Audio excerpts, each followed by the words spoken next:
Chapter 7. Being Specific. Platitudes and generalities roll off the human understanding like water from a duck. They leave no impression whatever. To say best in the world, lowest prices in existence, etc., are at best simply claiming the expected, but superlatives of that sort are usually damaging. They suggest looseness of expression, a tendency to exaggerate, a carelessness of truth. They lead readers to discount all the statements that you make. People recognize a certain license in selling talk as they do in poetry. A man may say, "supreme in quality," without seeming a liar, though one may know that other brands are equally as good. One expects a salesman to put his best foot forward and excuses some exaggeration born of enthusiasm. But just for that reason, general statements count for little, and a man inclined to superlatives must expect his every statement will be taken with some caution. But a man who makes a specific claim is either telling the truth or a lie. People do not expect an advertiser to lie. They know that he can't lie in the best mediums. The growing respect for advertising has largely come through a growing regard for its truth. So a definite statement is usually accepted. Actual figures are not generally discounted. Specific facts, when stated, have their full weight and effect. This is very important to consider in written or personal salesmanship. The weight of an argument may often be multiplied by making it specific. Say that a tungsten lamp gives more light than a carbon, and you leave some doubt. Say that it gives 3 1/3 times the light, and people realize you have made tests and comparisons. A dealer may say, "Our prices have been reduced," without creating any market impression. But when he says, "Our prices have been reduced 25%, he gets the full value of his announcement.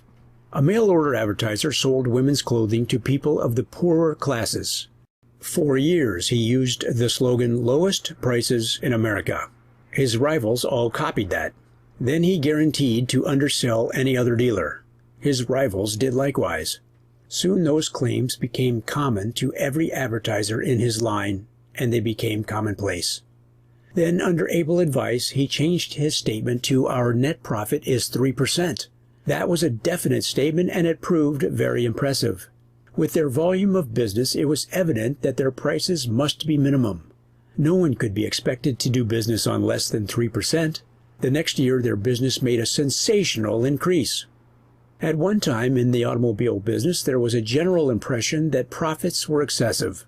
One well-advised advertiser came out with the statement, "Our profit is 9%. Then he cited actual costs on the hidden parts of a $1,500 car. They amounted to $735, without including anything one could easily see. This advertiser made a great success along those lines at that time. Shaving soaps have long advertised abundant lather, does not dry on the face, acts quickly, etc. One advertiser had as good a chance as another to impress those claims. Then a new maker came into the field. It was a tremendously difficult field, for every customer had to be taken from someone else. He stated specific facts. He said, "Multiplies itself in lather 250 times, softens the beard in 1 minute, maintains its creamy fullness for 10 minutes on the face. The final result of testing and comparing 130 formulas." Perhaps never in advertising has there been a quicker and greater success in an equally difficult field. Makers of safety razors have long advertised quick shaves. One maker advertised a 78-second shave. That was definite. It indicated actual tests. That man at once made a sensational advance in his sales. In the old days, all beers were advertised as pure. The claim made no impression. The bigger the type used, the bigger the folly. After millions had been spent to impress a platitude, one brewer pictured a plate glass room where beer was cooled in filtered air. He pictured a filter of white wood pulp through which every drop was cleared. He told how bottles were washed 4 times by machinery, how he went down 4,000 feet for pure water, how 1,018 experiments had been made to attain a yeast to give beer that matchless flavor. and how all the yeast was forever made from that adopted mother cell. All the claims were such as any brewer might have made. They were mere essentials in ordinary brewing. But he was the first to tell the people about them, while others cried merely, "Pure beer." He made the greatest success that was ever made in beer advertising. Used the world over is a very elastic claim.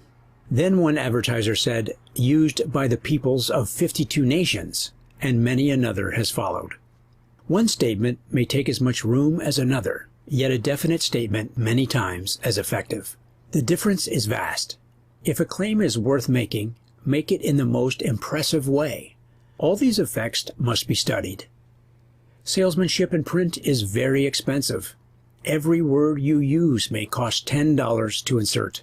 A salesman's loose talk matters little, but when you are talking to millions at enormous cost, the weight of your claims is important. No generality has any weight whatever.